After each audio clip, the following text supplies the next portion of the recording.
22 anyos na lalaking nakakulong na muling sinilbihan ng panibagong arrest warrant dahil naman sa pananaksak sa Cainta, Rizal. Sa investigasyon, lumalabas na miyembro umano ng gang ang lalaki. Nakatutok si EJ Gomez. Habang nakakulong sa Cainta Municipal Police Station, sinilbihan ng panibagong arrest warrant ng Cainta Police ang 22 anyos na lalaking ito dahil sa kasong frustrated murder.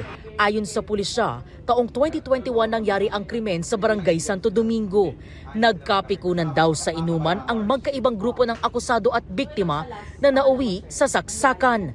Itong kaso na kinasasangkutan ng akusado ay pinagtulungan yung kanyang kasama at nag-rest back siya. No? At nauwi nga sa saksakan. Well, away kabataan itong umpisa, no? Lasing, suntukan muna, then it ended up gumamit sila ng mga bladed weapons. Sa records ng pulisya, nasangkot din sa pananaksak ang akusado noong 2022 sa parehong barangay. Lumabas ang arrest warrant para sa kasong yan noong April 27 ngayong taon at agad siyang naaresto.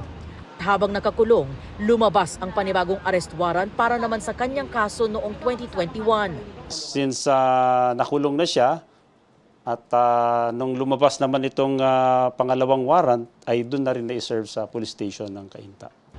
Lumabas sa investigasyon ng pulisya na miyembro umano ng gang ang akusadong si alias Icol, isang construction worker.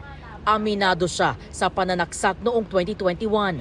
Pero aniya, hindi siya lasing nang mangyari ang insidente at ipinagtanggol lang daw niya ang kanyang mga kaibigan. Sa likod. Sa likod? Opo. Okay, mga ilang saksak po kaya to, sir? Hindi ko po matandaan eh. Nakatambay lang po ako. Bigla po sila nagkagulo. Nakisali na lang rin po ako. Kasi? Mga kaibigan ko po kasi sila mga barkada. Wala siyang pahayag tungkol sa pananaksak noong 2022. Sa custodial facility ng Cainta Municipal Police Station nakakulong ang akusado.